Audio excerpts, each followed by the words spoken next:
Replay, ça s'est passé sur Radio Antasia. Radio Antasia.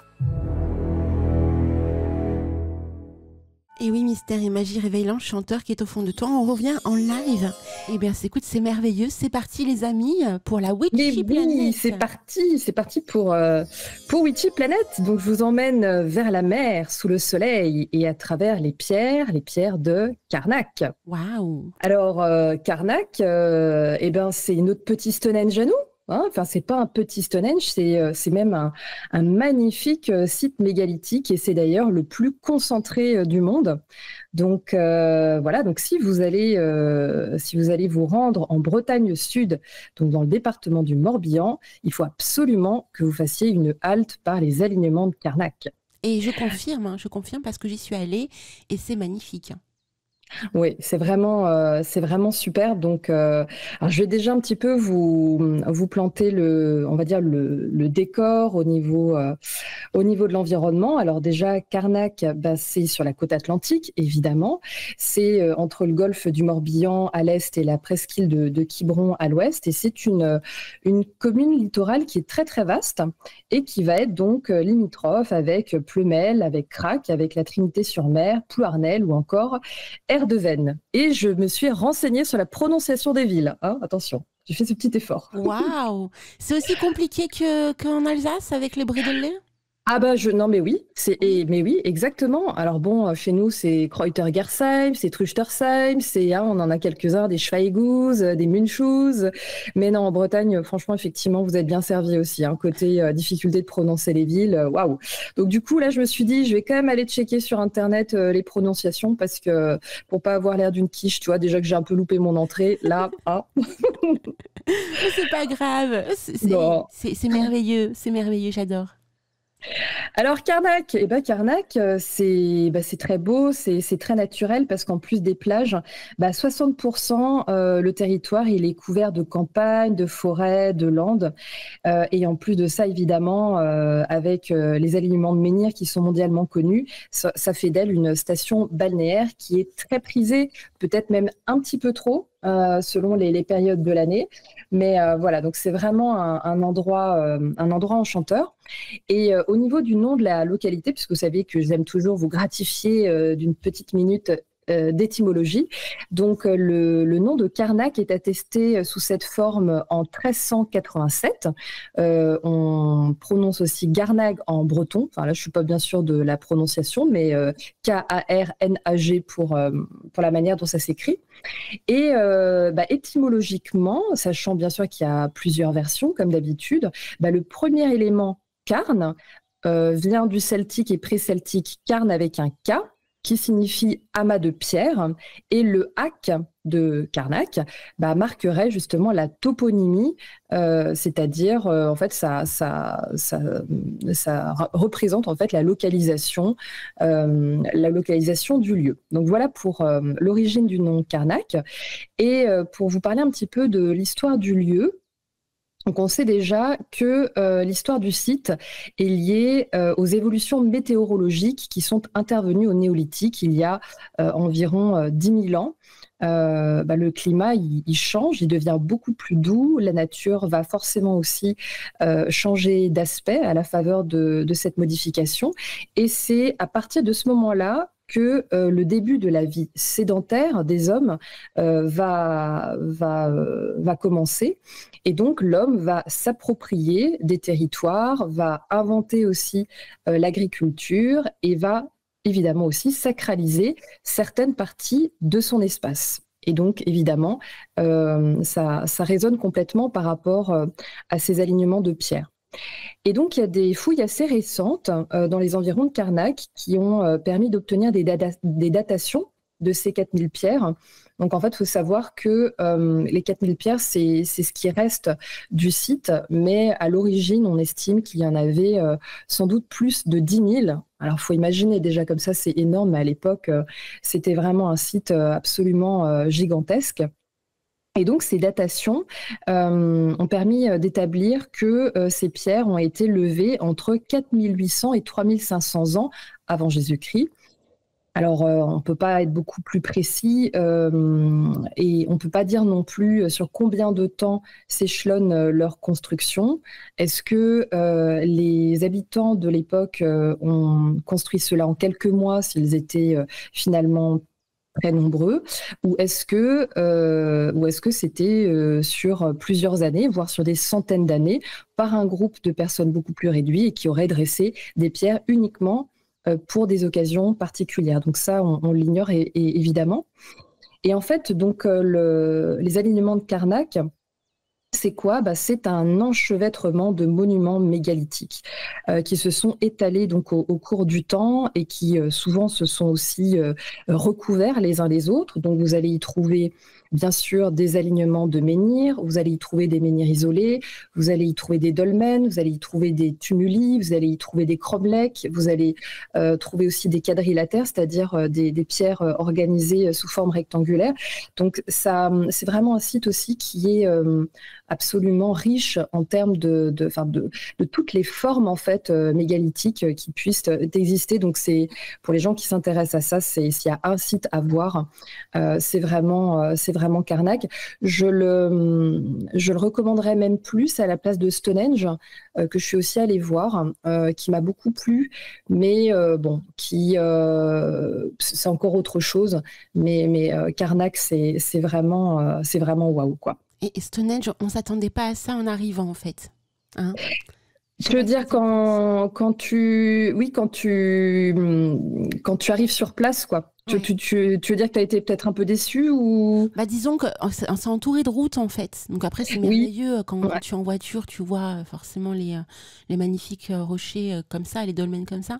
Mais c'est vrai que les photos qu'on voit en fait, on ne perçoit pas qu'il y a des routes tout autour. C'est vrai. Ouais.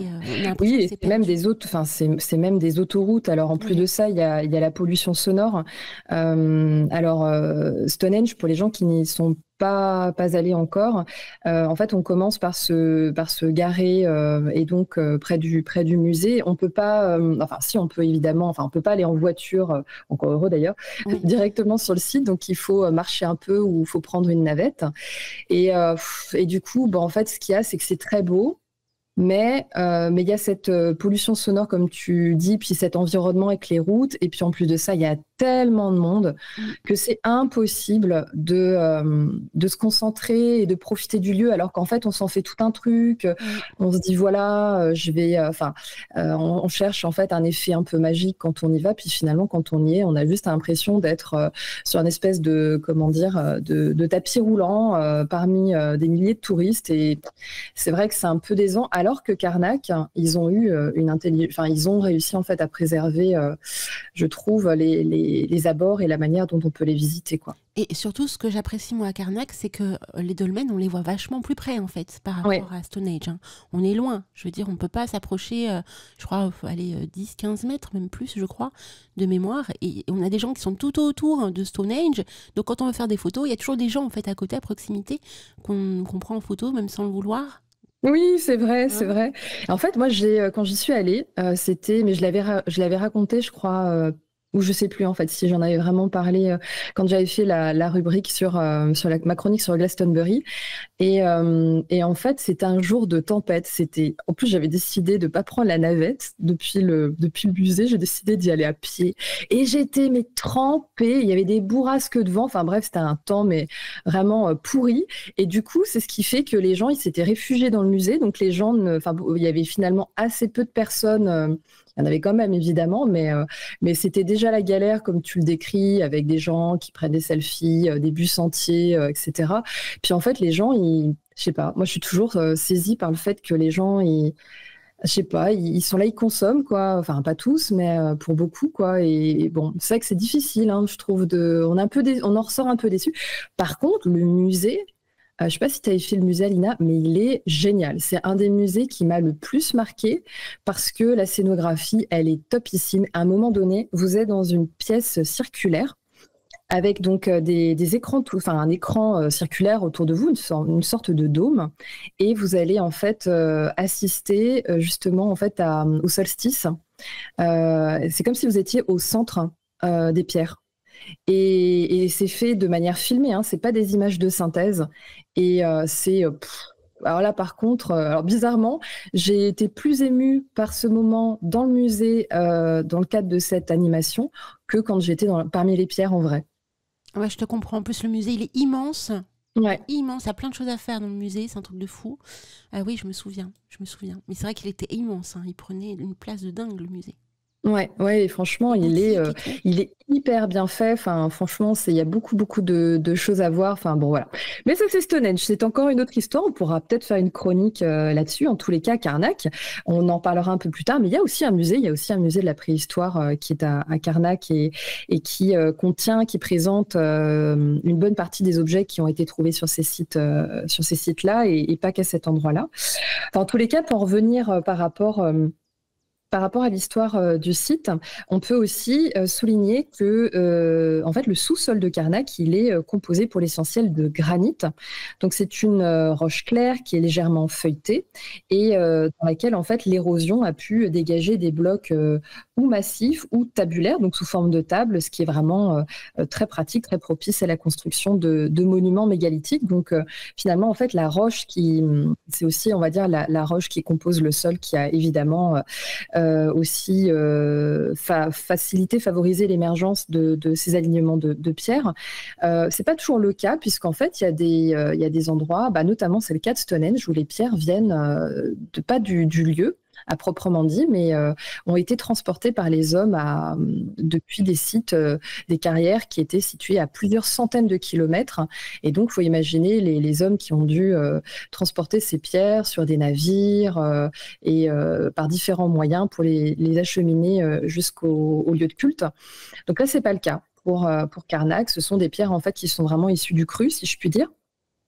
Voilà. Et donc, en fait, la question, c'est justement, mais c'est quoi, ça représente quoi ces alignements de pierres si singuliers? Alors, il y a plusieurs versions, hein, évidemment. Je ne sais pas si un jour on aura la vraie réponse. Mais en tous les cas, certains disent que ça symbolise en fait ces grandes files de pierres, que ce serait une sorte de cheminement vers un espace considéré comme sacré. On peut aussi souligner que l'orientation particulière des groupes de pierres, que ce soit l'alignement de Carlescan, celui de Kermario ou du Mennec, sont à chaque fois orientés de différentes manières, mais soit vers des levées d'équinoxe, soit vers ceux du solstice d'été ou vers des levées intermédiaires. Et puis aussi le fait que certains menhirs isolés soient troués laisse à penser aussi que c'était un lieu de culte solaire qui était pratiqué. Donc ça, c'est une première explication possible. Et une autre théorie parmi celles qui sont les plus communément admises, c'est que ce serait un observatoire astronomique.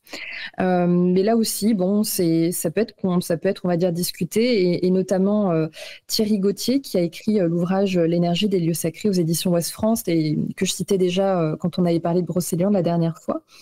Indique que justement, observer les mouvements du ciel nécessite bien quelques menhirs, mais pas forcément plusieurs milliers. Par contre, on peut imaginer que les mégalithes sont peut-être alignés par rapport aux astres. Pas forcément pour les étudier, mais plutôt, on va dire, en forme de miroir, en forme de résonance, comme tout ce qui est en haut et comme ce qui est en bas. Voilà, ça pourrait être, on va dire, un petit peu cette idée-là. Enfin, en tous les cas, ces lieux ont été occupés donc, à travers les âges et utilisés aussi en tant que lieu funéraire, avec aussi, les archéologues l'ont vu, des réutilisations, hein, comme c'est souvent le cas, et aussi des recouvrements. Et on peut aussi citer que c'est vers la fin du Moyen-Âge qu'on va voir l'installation d'une première chapelle sur le tumulus Saint-Michel, dont je vous parlerai un petit peu plus loin. Alors avançons un petit peu dans notre échelle de temps. Alors il aura fallu attendre le XVIIIe siècle pour qu'on s'intéresse réellement aux mégalithes de Karnak, puisque finalement avant c'était dans la tradition pour les gens qui y vivaient, souvent considérés surtout comme justement les habitations des fameux Korrigans. Et c'est vraiment durant le siècle des Lumières, donc du 18e, qu'on va avoir justement plusieurs scientifiques qui vont commencer à se pencher sur l'origine, sur l'histoire de ces menhirs. Alors au départ, certains vont y voir des pierres phéniciennes, d'autres des colonnes d'Hercule, d'autres encore un lieu de culte dédié au dieu serpent. Donc voilà, donc, on a imaginé beaucoup de choses. Et c'est vraiment à partir de la deuxième moitié du 19e siècle que les fouilles archéologiques, les recherches archéologiques vont se structurer, vont s'intensifier, et notamment par l'action de plusieurs personnes, notamment Prosper Mérimée, que vous connaissez tous, n'est-ce pas, qui était inspecteur. Alors nous, on le connaît plus parce qu'il sous sa casquette d'écrivain, mais c'était avant tout, de métier, l'inspecteur général des monuments historiques. Et c'est lui qui va vraiment initier une politique de conservation des mégalithes et qui va vraiment en fait aider à ce que ce lieu soit sanctuarisé. Et donc c'est à cette période-là que les grands monuments du site vont être investigués, que c'est là aussi qu'on va extraire beaucoup d'objets et que vous allez retrouver donc dans ce fameux musée de préhistoire de Carnac. Et puis il y a aussi des plans qui vont être établis et qui sont aujourd'hui de précieux témoignages sur ce qu'étaient en fait les alignements de Carnac avant les modifications qui ont été menées au XXe siècle, hein, puisqu'en fait, ce que vous voyez là, c'est finalement en fait une ruine. Les pierres sont, comme je vous disais déjà, c'est plus qu'une partie. Hein, il resterait pas tout à fait la moitié de ce que ça pouvait être initialement, mais surtout, les pierres sont quand même, on va dire, tombées au fur et à mesure. Donc là, il y a un grand travail, plusieurs chantiers qui ont été menés justement par les archéologues pour redresser les stèles et restituer aussi les fils. Donc ça, c'est un travail qui a aussi été mené vers la fin du 19e siècle, notamment, on peut citer aussi un autre archéologue de renom, Zacharie Le Rouzic, qui a été aussi, on va dire, un acteur très important dans la préservation et, on va dire, entre guillemets, la reconstitution des alignements. Et les alignements justement du Ménec, de Kermario et de Kerlescan vont être classés au titre des monuments historiques à cette période. Et puis les terrains vont être acquis par l'État. Donc ça, c'est aussi un paramètre qui a permis aussi de préserver ce site. Et à partir de la Seconde Guerre mondiale, en fait, il y a des fouilles qui vont encore être menées par l'occupant allemand. Hein, parce que ça, c'est toujours un peu surprenant, mais on se dit, punaise, pendant la guerre, les Allemands, ils ont fait la guerre, mais ils sont venus aussi squatter nos sites pour étudier ça. C'est toujours particulier. Et donc, c'est eux qui vont mener encore un des derniers chantiers d'ampleur au niveau archéologique. Mais l'histoire contemporaine du site, elle comporte aussi ses bides. Alors, je résiste pas au fait de vous relater quand même quelque chose, parce que ça, c'est aussi très, très surprenant. À la fin des années 60, peut-être que certains d'entre vous, les moins jeunes, on va dire, ont peut-être connu cette période-là, pour ceux qui s'y sont rendus. Mais Carnac, c'était en fait devenu un immense camping pour vacanciers en quête de pittoresque. Donc, les campeurs, ils plantaient carrément leurs tentes au milieu des rangées de menhirs. Alors, je pense que ça a dû leur laisser des super souvenirs.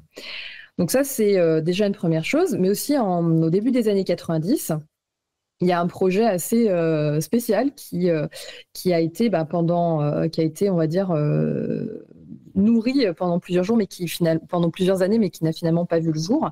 C'était en fait un projet de construction d'une zone touristique et commerciale qui devait s'appeler Menhirland. Mais Menhirland n'a pas vu le jour, donc ça c'est bien. Et puis aujourd'hui, vous l'avez peut-être entendu, mais il y a pas mal de polémiques autour justement de la construction d'une grande surface de bricolage dont je ne citerai pas d'enseigne, et où plusieurs menhirs auraient été détruits un peu en loose dé. Voilà, donc ça c'est bof quand même. Mais donc en tous les cas, aujourd'hui, les alignements de Carnac, c'est un site qui reste vraiment exceptionnel. et puis qui a été aussi préservé parce que ces milliers de pierres ont toujours fait partie aussi de la culture populaire du coin, par les contes, par les légendes, par les récits. Et c'est vraiment devenu donc un des symboles du sud Morbihan, voire de la Bretagne. Et ces alignements sont vraiment connus dans le monde entier. Donc aujourd'hui, parce qu'il y a une très forte fréquentation touristique, il y a une politique de préservation qui a été mise en place, assez drastique, mais qu'on peut quand même saluer. Ce qui fait que, et ça j'y reviendrai encore un petit peu plus tard, mais en hiver, en fait, vous pouvez y accéder assez librement. Par contre, pendant la haute saison, on ne peut visiter finalement les alignements que à travers des visites guidées, et ça pour protéger justement un site naturel qui reste quand même, on va dire, assez fragile. Waouh. Voilà pour la petite, pour l'aspect historique des alignements de Karnak. Alors, je vais vous parler un petit peu maintenant aussi de tout ce qui est tradition populaire, mais aussi un peu de géobiologie. Alors, quand on parle des alignements de Karnak, on pense aussi à une légende qui est assez connue, notamment par les gens du coin. C'est la légende de Saint-Cornélie. Alors, je ne sais pas, Lina, si tu as déjà entendu parler de cette légende. Ah non, ça ne me parle pas. Saint-Cornélie? Non. De Saint-Cornélie. Alors, Saint-Cornélie, c'est C-O-R-N-E-L-Y. En fait, c'est une légende qui relate la façon dont les mégalithes sont apparus à Karnak. C'est une légende, évidemment. Alors, je vais vous conter justement la légende de Saint-Cornélie en quelques mots, très rapidement. En fait, le pape Cornélie, il était persécuté par les Romains. Il a fui Rome et avec une paire de bœufs, il est parti pour la Bretagne. Et vers Karnak, il va croiser des paysans qui étaient en train d'ensemencer un champ d'avoine. Alors le saint s'arrête et indique aux paysans que leur avoine serait prête à être récoltée le lendemain. Et le miracle va se passer. C'est-à-dire que dès le lendemain, les paysans vont faucher l'avoine. Et les Romains qui pourchassaient notre pape vont passer dans le coin, vont demander aux paysans s'ils ont vu passer le saint. Et ceux-là vont répondre par l'affirmative en précisant aux Romains qu'il est passé le jour où ils avaient semé l'avoine. Et du coup, les Romains, ils vont en déduire que le pape était passé il y a très longtemps et ils vont cesser leur marche. Mais en fait, Cornélie, il était tout près, il était caché dans un lieu qui existe d'ailleurs et qui s'appelle Moustoir, et il se cache dans l'oreille de l'un de ses bœufs. Donc ça, c'est la partie, on va dire, toujours un peu... on va dire, très saisissante, on va dire, de ce type de légende. Et quand 3 soldats vont s'approcher du lieu où il était caché, le pape va faire une imprécation et va transformer les Romains en pierre, c'est-à-dire en menhir et en dolmen. Donc c'est en fait une légende cryptée. En fait, elle a été écrite en langue des oiseaux. D'ailleurs, ce qui corrobore la chose, c'est que le pape Cornélie, qui vient de Corneille, l'oiseau Corneille, il a réellement existé. Il a existé au IIIe siècle de notre ère, mais il n'est jamais venu en Bretagne.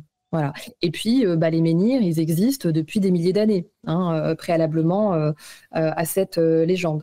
Donc, en fait, c'est parmi les 266 papes, c'est le seul pape qui avait en fait un nom qui évoque un oiseau. Donc, c'est ce qui nous met en fait sur la piste que cette légende, elle est cryptée et a été donc rédigée en langue des oiseaux. Donc pour ceux qui s'intéressent à ça, je les renvoie d'ailleurs sur Internet, on trouve pas mal de choses et donc il y a toute une symbolique qui est très très intéressante. Mais surtout en fait, quand on crypte en fait, quand on crypte un savoir originel par le biais d'une fable, eh bien, c'est une manière en fait de perpétuer un message, mais qui n'est souvent destiné qu'à certains initiés. Et c'est pour ça qu'en fait, on pense que cette légende, c'est l'œuvre des druides, qui étaient finalement les derniers à connaître le pouvoir énergétique des mégalithes. En tous les cas, c'est ce que nous dit toujours l'auteur Thierry Gauthier dans son livre. Et cette légende, elle perpétue justement la raison d'être de ces alignements de pierre. Et c'est ce qu'ont fait d'ailleurs les druides et les bâtisseurs dans le cadre des églises et des cathédrales. Donc voilà, donc ça c'est je trouve ça intéressant quand même de vous parler de cette légende. Et je voulais vous parler aussi du pouvoir des pierres, puisque c'est la thématique de notre cycle Witchy Planet, les hauts lieux énergétiques. Donc c'est forcément, on parle de géobiologie et de radiesthésie. Est-ce que toi, Lina, tu es sensible au magnétisme des pierres ? Alors, En fait, oui, sur le terrain, mais pas quand j'achète une pierre dans un magasin. En fait, si je me balade, effectivement, je rencontre des pierres, je me sens connectée à elles. Mais par contre, une pierre, même si c'est une magnifique pierre, la badorite, tout ce que tu veux, Titi Quenti, ben non, en fait. C'est bizarre d'ailleurs. Il n'y a que certaines pierres que j'affectionne particulièrement, mais je ne suis pas du tout douée là-dedans. Et j'en profite pour te dire que j'ai transmis sur le chat des captures de photos, en fait, que j'ai prises quand j'étais à Stone Age, mais aussi à Karnak. Donc, comme ça, super. Les enchanteurs peuvent voir aussi visuellement un petit peu à quoi ça ressemble. Alors ça date de 2015 les amis, donc ça fait un petit moment. Ouais, mais c'est bien parce que ça permet justement aussi de se projeter quand on a l'image en plus du son, c'est top. Alors moi, je suis un petit peu comme toi encore, qu'il y a quelques pierres où je vais être un peu sensible, mais c'est vrai que quand tu es en fait dans quand tu es dans des sites mégalithiques avec des dolmens, des menhirs, en fait, tu es vraiment connecté déjà par le sol. Tu vois, c'est quelque chose de très puissant. Alors que bon, je veux dire, si tu as ta petite labradorite posée sur ta table de chevet ou ton bureau, c'est pas évidemment pas la même chose. Mais c'est vrai qu'en fait, les alignements de Karnak, ils sont connus depuis des siècles pour leurs vertus curatives. Depuis très longtemps, les paysans, ils conduisaient leurs bêtes malades afin qu'elles recouvrent la santé et ils les faisaient déambuler entre les rangées de menhirs. Et puis, c'est plutôt à partir des années 70 que là, il y a vraiment des personnes qui sont venues, on va dire, se rendre à Karnak pour se recharger au contact de ces pierres. Mais en tous les cas, quand on cherche même la carte des hauts lieux énergétiques en France, c'est souvent avec la cathédrale de Chartres, avec le Mont-Saint-Michel, les alignements de Karnak, c'est, on va dire, dans le top 3 des lieux, on va dire, connus par les radiesthésistes, les sourciers, les géobiologues, pour être parmi les sites vraiment les plus puissants.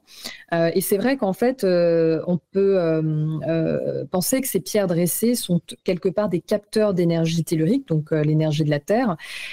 Ces pierres, elles vont capter, elles vont émettre, elles vont se relayer aussi entre elles pour canaliser l'énergie naturelle. En fait, selon Thierry Gauthier, toujours, Karnak, c'est une sorte de centrale énergétique.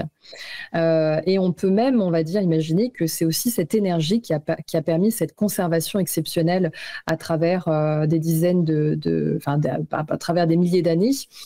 Et donc, comme je vous disais déjà dans des chroniques précédentes, sur les sites mégalithiques, souvent, en fait, on érigeait ces lieux-là parce que ces lieux combinaient en fait plusieurs choses, c'est-à-dire une certaine orientation solaire, le passage de veines d'eau souterraines, un relief terrestre particulier et aussi le fait d'être en liaison avec d'autres reliefs, d'autres buttes avoisinantes.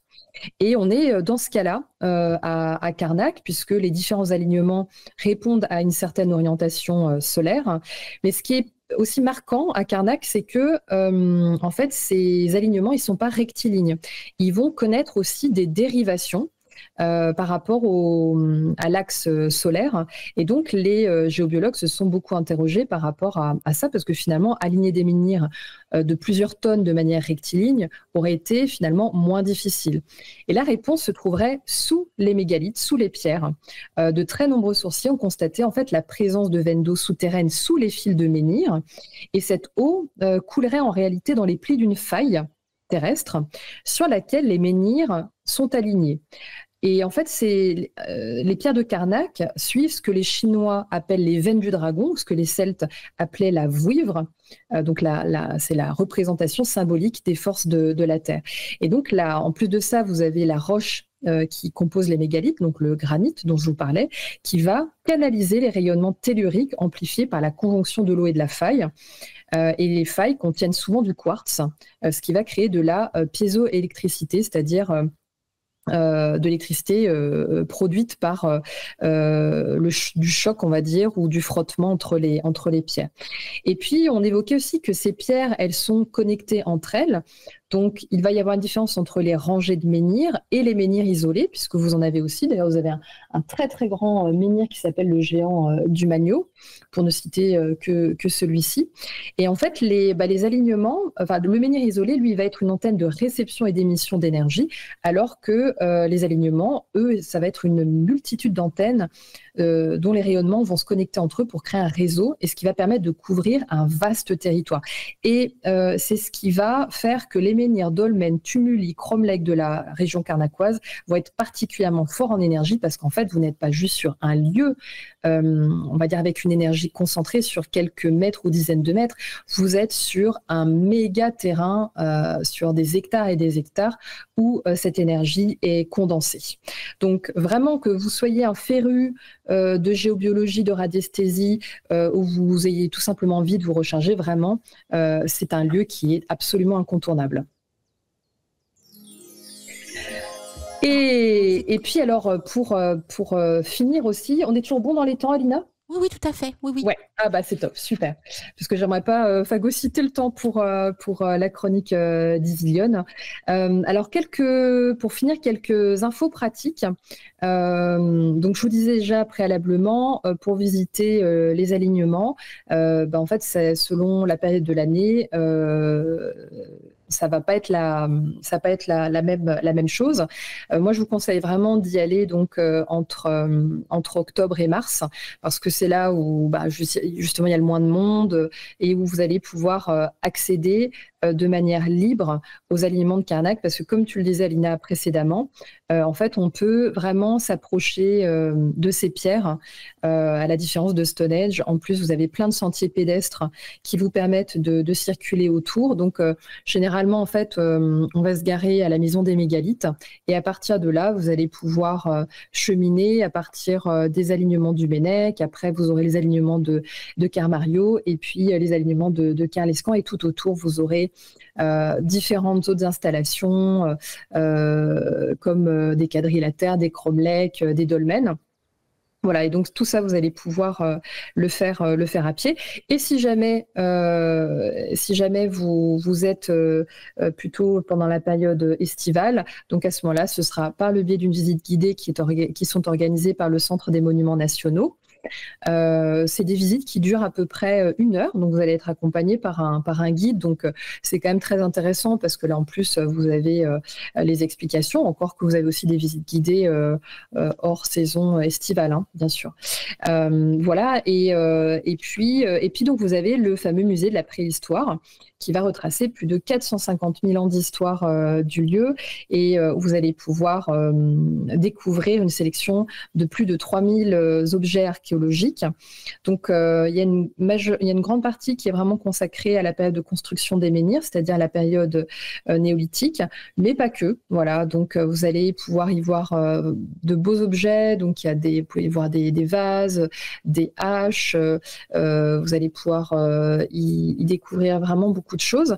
Et d'ailleurs, il y a certains objets, une fois de plus, qui nous permettent aussi de comprendre qu'il y avait déjà pas mal d'échanges commerciaux avec tout un tas d'autres pays, puisqu'on a notamment de très très belles haches qui ont été fabriquées dans une pierre je crois que c'est une sorte de jade qui vient d'Espagne. Voilà, donc vraiment le musée de la préhistoire est très intéressant. Il a été créé en 1881.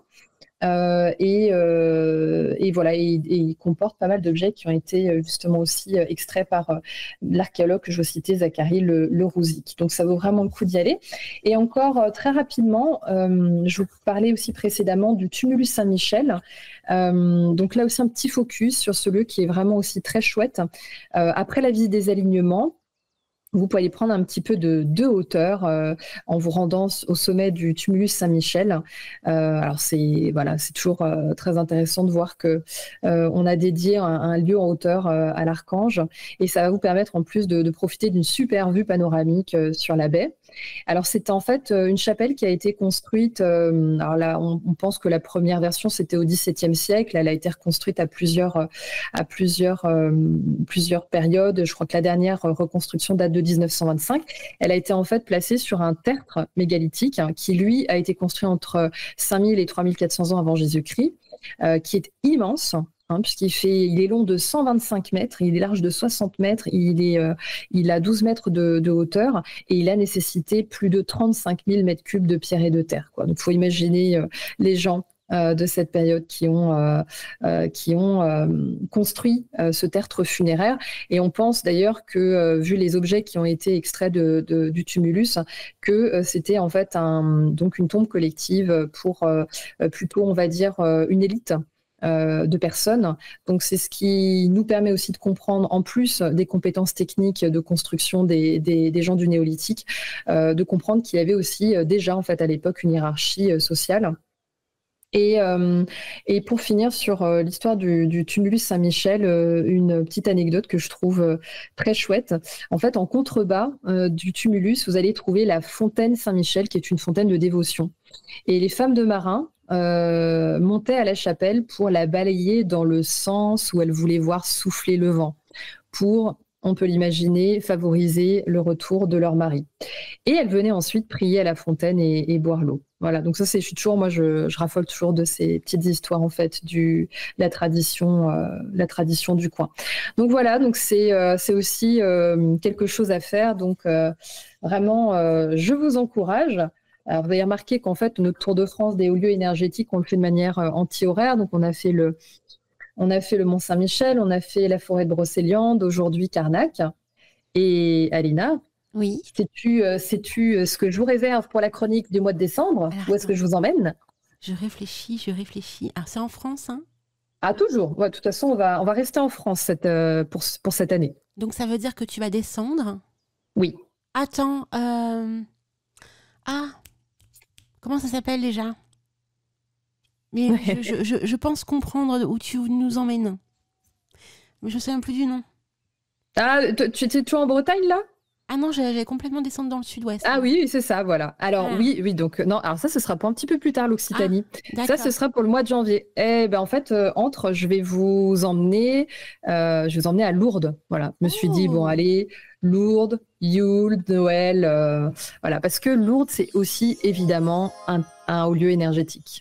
D'accord, eh bien, il y a plein de choses à dire. Alors, au-delà de toute considération religieuse, même si évidemment on ne peut pas parler de Lourdes sans parler un petit peu de cet aspect-là, mais il y a plein de choses à raconter sur Lourdes. Donc ça, ce sera pour le mois prochain.